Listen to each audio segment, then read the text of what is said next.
Shalom warga kerajaan, senang sekali bisa berjumpa dengan Anda kembali.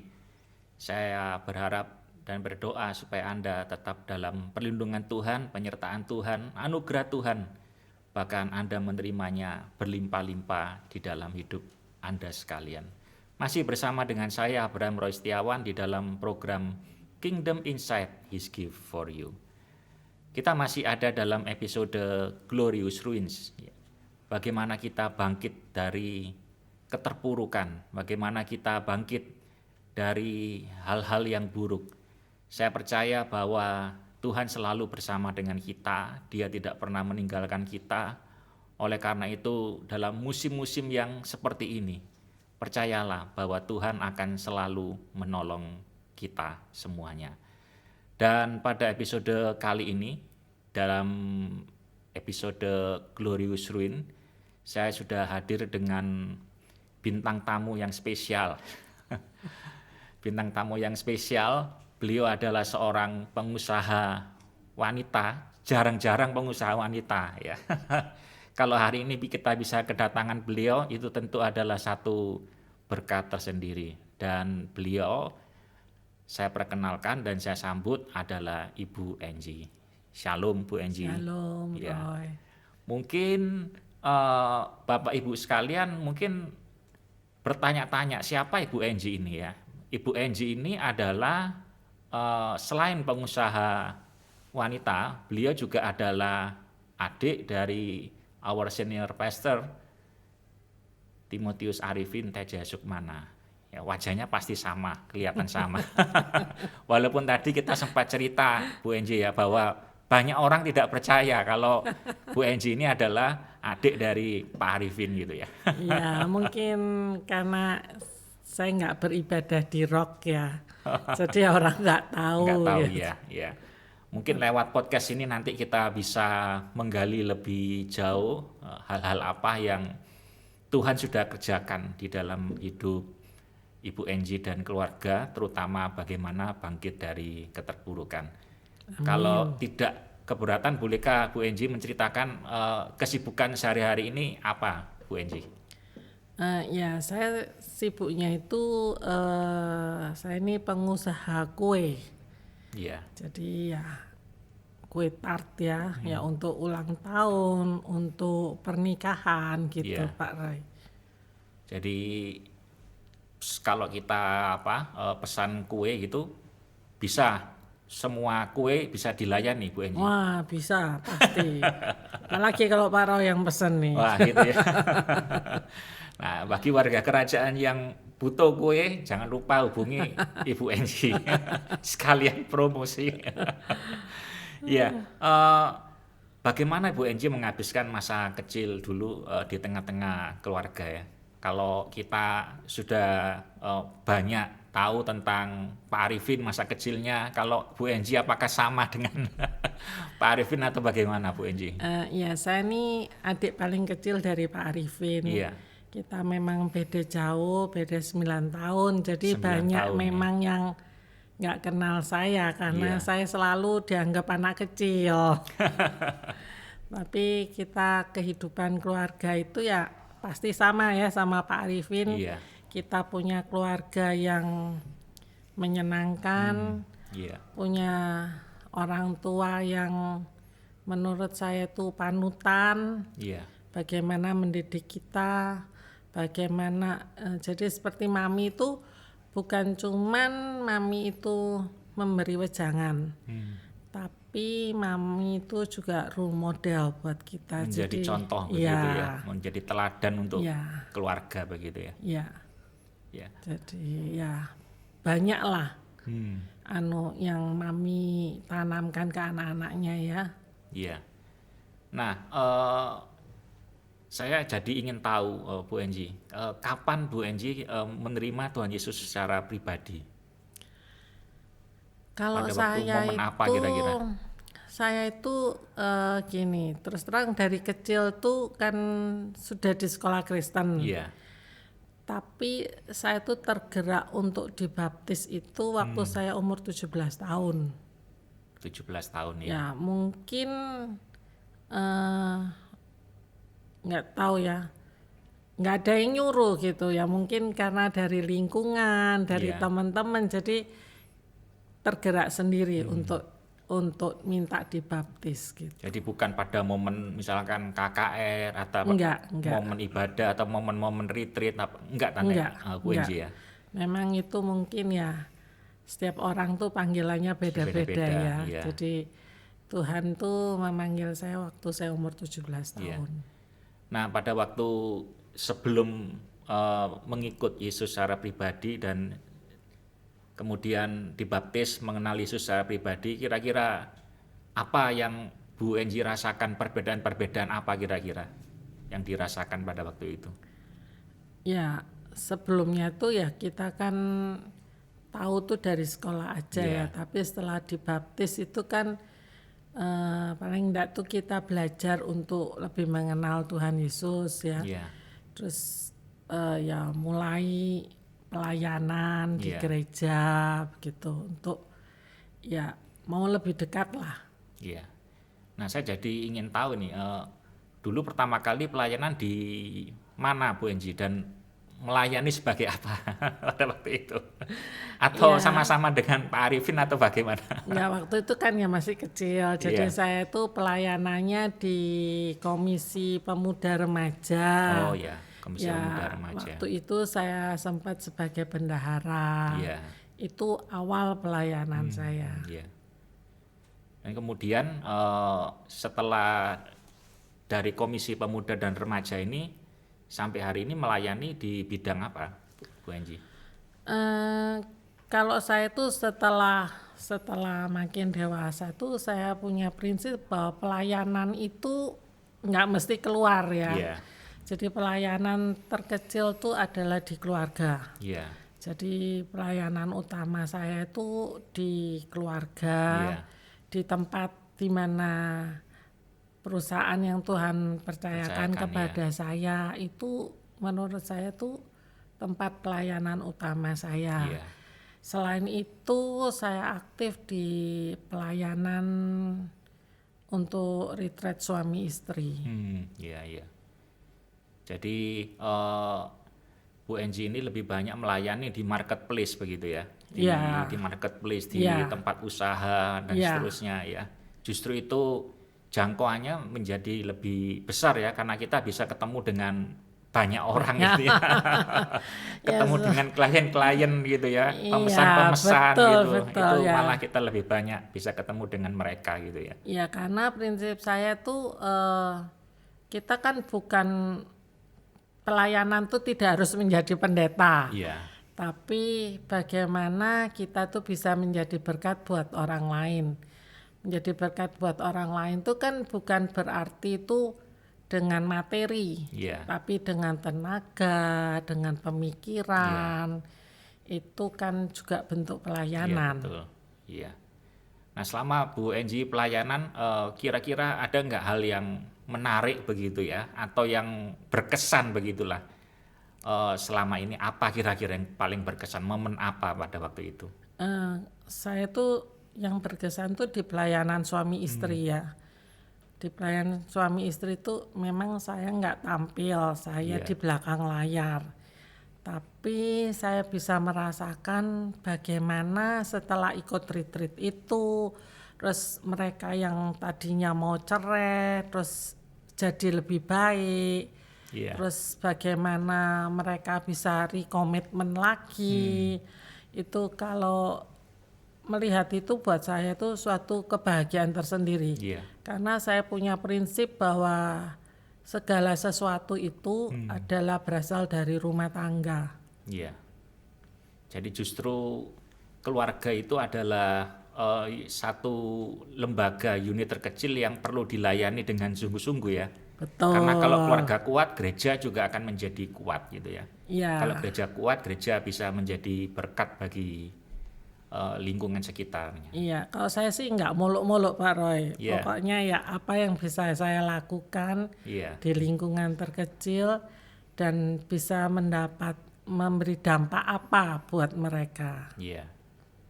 Nah, Bu Enji, kita di podcast ini temanya kan adalah Glorious Ruins ya, reruntuhan yang membawa kemuliaan, yaitu bagaimana kita bangkit dalam keterpurukan hidup ini.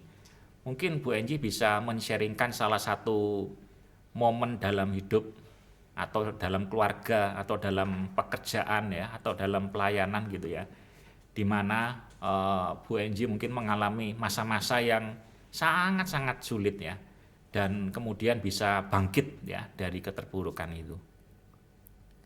Ya, mungkin selama pandemi ini Iya. banyak dari kita merasakan apa yang saya rasakan ya. Apalagi saya bergeraknya kan di bidang pesta. Iya. Ya, di bidang birthday, di bidang wedding, di mana saat-saat itu kan selama COVID ini itu semua nggak ada tuh pesta-pesta itu Berhenti ya. semua ya Bu Enji. Berhenti semua. Terus di mana saya sudah punya pegawai yang ikut saya tuh juga lama-lama sekali, dan untungnya tuh suami saya, Iya. anak-anak saya itu mempunyai satu visi misi yang kita sama gitu ya. iya. Kita berusaha tidak memberhentikan pegawai. Ya, tidak mem-PHK mereka Tidak ya. mem-PHK, karena kalau kita PHK satu, mereka tuh punya keluarga yang harus mereka hidupin. Berapa orang yang tidak bisa terdampak gitu Gitu ya, istilahnya iya, ya, nggak betul. dapat makan kalau Iya. mereka berhenti. Jadi kita tuh dalam masa-masa itu memang masa sangat sulit buat Iya. kita. Tapi saya tuh punya Tuhan yang luar biasa. Iya. Meskipun dalam keadaan yang sangat sulit, tapi Tuhan tuh selalu memberi, tidak lebih dan tidak kurang. Ya, Tuhan memberi itu cukup untuk dimana waktu kita harus bayaran, kasih Iya. mereka salary, Iya. Tuhan sediakan.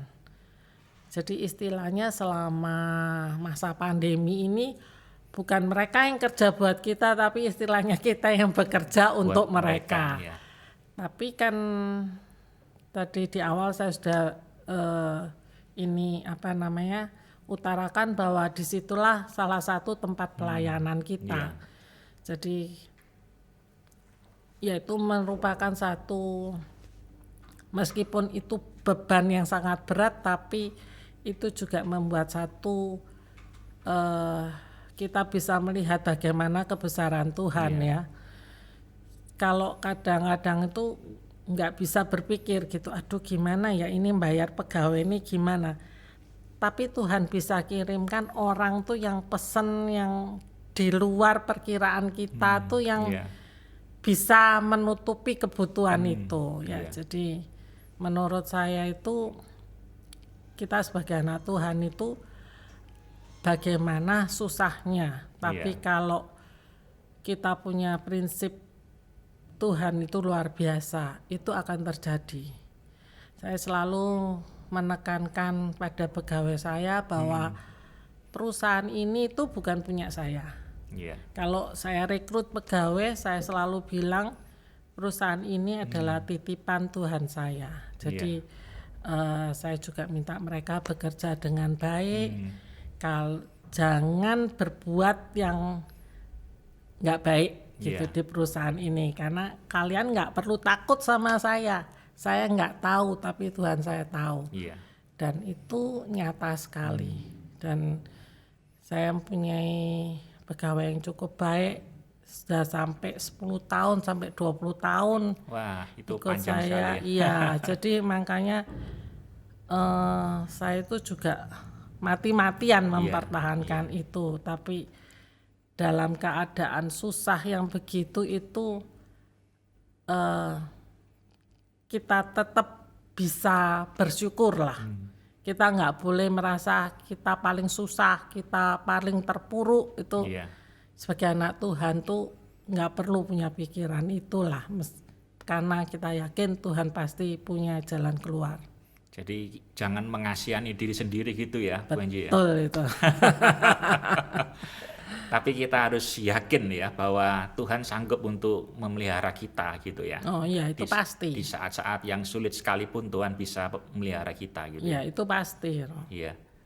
Dan di masa pandemi ini memang akhirnya dari tempat usaha Bu Enji tidak ada satupun karyawan yang di PHK gitu Bu ya. Nggak ada. Nggak ada ya. Nggak ada istilahnya,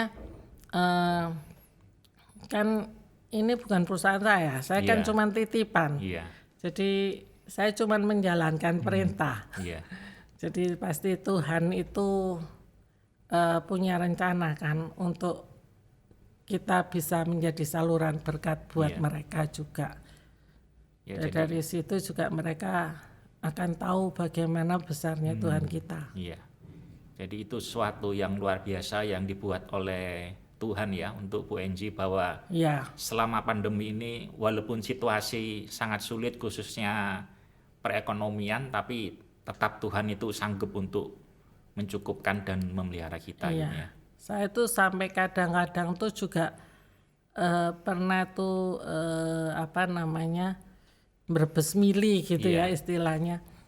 Dalam keadaan susah gitu, pegawai saya tuh kalau lembur itu pernah mereka berapa waktu tuh tanpa sepengetahuan saya. Mereka nggak tulis kalau mereka lembur.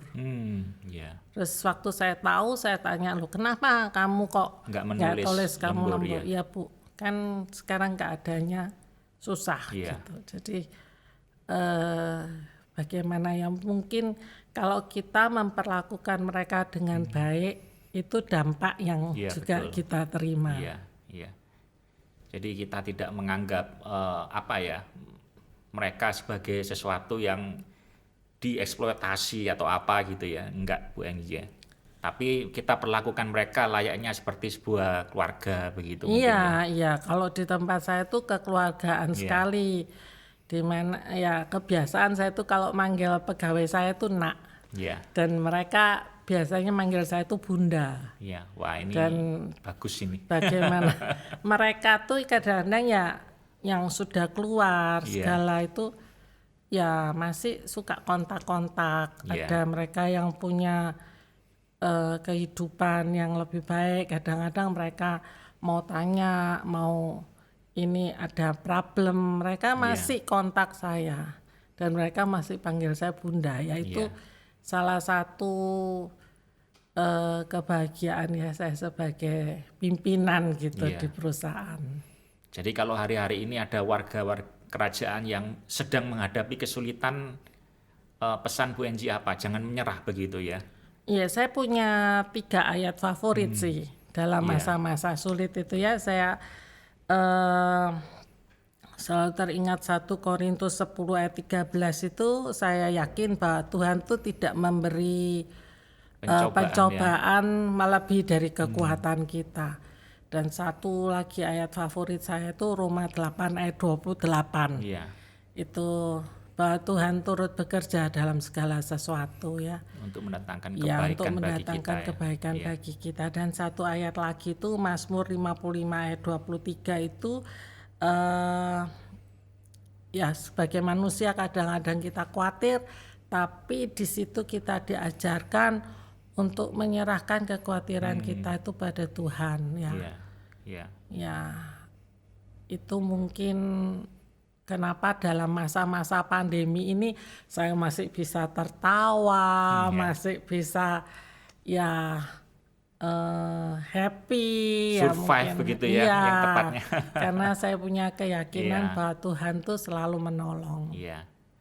Nah, Bu Enji sebagai seorang pengusaha Kristen ya, kira-kira tantangan apa yang biasanya dihadapi ya, yang mungkin perlu kita ketahui bersama gitu ya. Kita mau belajar dari Bu Enji, kira-kira kalau kita bekerja sebagai seorang pengusaha, apa tipsnya, tantangannya, bagaimana menghadapi tantangan-tantangan yang terjadi dan pergumulan apa yang biasanya dialami oleh para pengusaha. Mungkin di sini yang menyaksikan juga banyak pengusaha begitu ya.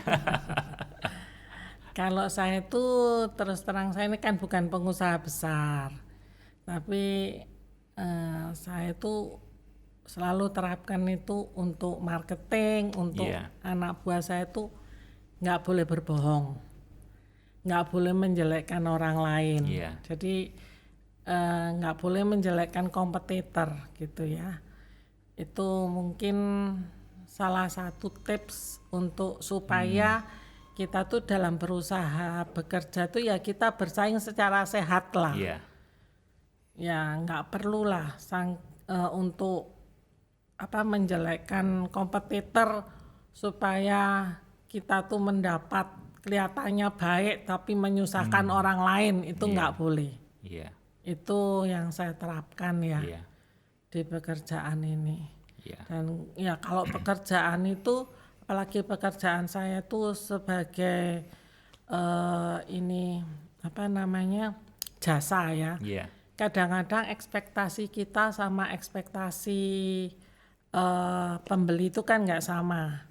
Ya kita harus berani untuk meminta maaf.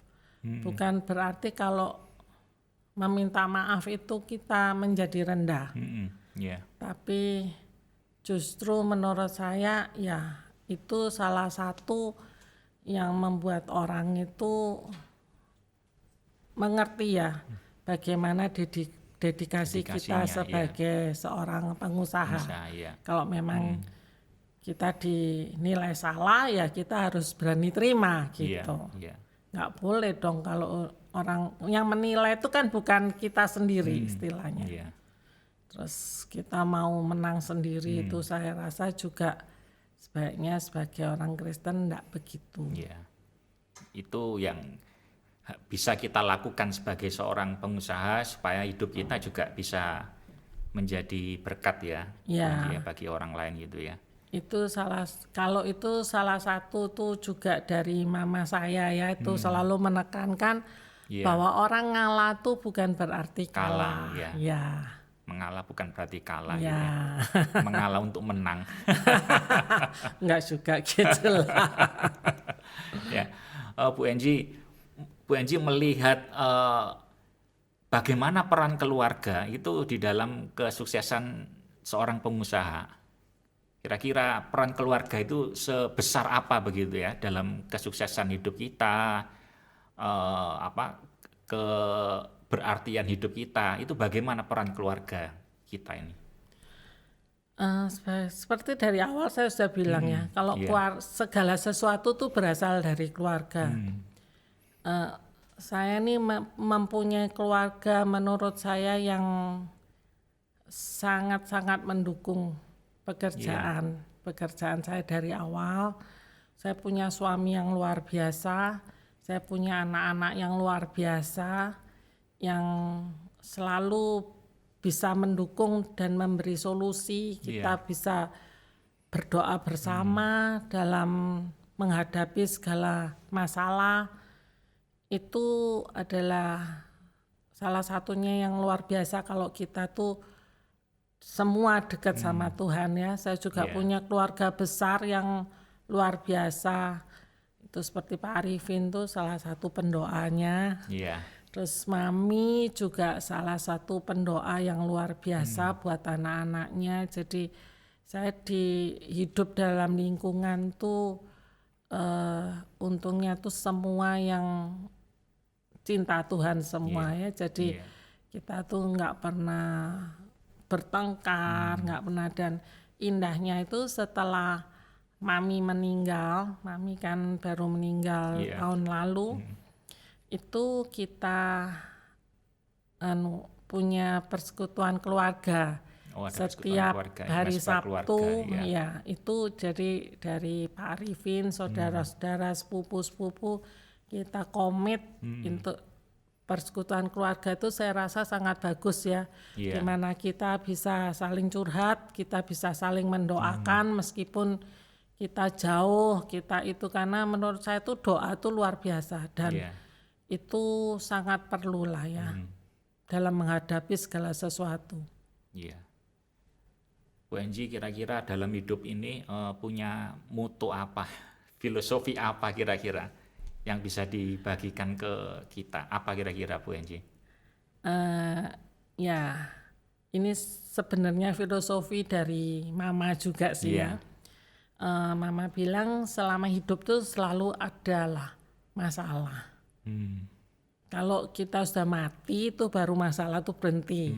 Tapi kalau ada masalah jangan lari dari masalah itu. Dihadapin bersama Tuhan, pasti masalah itu akan selesai. Akan selesai. Amin. Ya. Jadi buat warga kerajaan yang hari-hari ini mungkin kita sedang mengalami pergumulan, sedang mengalami persoalan, tantangan, seperti pesan dari Bu Enji, jangan lari dari persoalan itu ya, tapi justru kita harus semakin mendekat kepada Kristus Raja kita, sehingga kita percaya bahwa kita akan mengalami kemenangan dari persoalan itu. Mungkin yang terakhir, ada sesuatu yang ingin dipesankan oleh Bu Enji kepada warga kerajaan yang hari-hari ini mungkin mereka sedang mengalami pergumulan, mengalami kesulitan, ya. Kira-kira apa yang harus mereka lakukan hari-hari ini? Ya, saya berpesan selalu ingatlah akan Roma 8 ayat 28. Bahwa Tuhan ikut serta dalam segala sesuatu. Dan Tuhan tidak pernah meninggalkan kita. Ya, amin. Pasti itu akan terjadi dalam hidup kita. Ya, itu ayat yang selalu saya ingat. Iya. Sampai teman-teman tuh kalau bilang ini ayatmu ya gitu. Kita kan punya persekutuan kecil gitu selalu. Iya, jadi sampai orang lain pun tahu gitu ya bahwa ini adalah ayat. Iya, ayatnya Mami katanya. Soalnya Bunda. saya tuh kalau di teman-teman tuh saya suka dipanggil Mami, mungkin paling tua di antara mereka. Iya. Ya, ini ayatnya Mami nih, Roma 8 ayat 28. Iya. Ya, baik, terima kasih Bu Enji atau Mami Enji gitu ya. Untuk waktunya, mungkin untuk menutup closing episode kita kali ini, bolehkah Mami Enji berdoa bagi kita semuanya, khususnya bagi warga kerajaan yang barangkali hari-hari ini sedang menghadapi kesulitan, pergumulan ya, supaya mereka juga tetap kuat menghadapi semuanya itu. Oke, mari kita berdoa. Bapa kami yang surga, terima kasih waktu Engkau berikan pada kami podcast pagi ini. Biarlah apa yang kami bicarakan boleh menjadi berkat untuk kemuliaan nama-Mu Bapa. Karena segala sesuatu, apapun yang terjadi dalam kehidupan kami, itu tidak lepas dari pantauan-Mu. Amin. Biarlah kami semua boleh menyerahkan persoalan apapun yang kami hidupi hanya kepadamu saja. Dan selalu Engkau ingatkan bahwa Engkau adalah Tuhan yang luar biasa. Terima kasih atas penyertaan-Mu pada kami selama ini. Segala kemuliaan kami kembalikan untuk kebesaran nama-Mu. Dalam nama Tuhan kami Yesus Kristus kami berdoa dan mengucap syukur. Amin. Amin. Terima kasih Mami Enji, panggilannya berubah sekarang. Buat waktunya bisa hadir di dalam podcast kita episode kali ini. Perbincangan yang singkat tapi sangat menguatkan kita semuanya. Dan saya percaya juga akan menjadi berkat bagi seluruh warga kerajaan. Demikian perbincangan saya dengan Ibu Enji pada episode Glorious Ruins. Saya percaya jangan pernah menyerah. Jangan pernah kita jatuh lalu kemudian tidak bangun kembali ya. Tetapi kita percaya bahwa dalam masa-masa kesulitan, masa-masa tantangan ini Tuhan selalu bersama dengan kita. Saksikan episode-episode berikutnya di dalam podcast Kingdom Insight His Gift for You. Amin.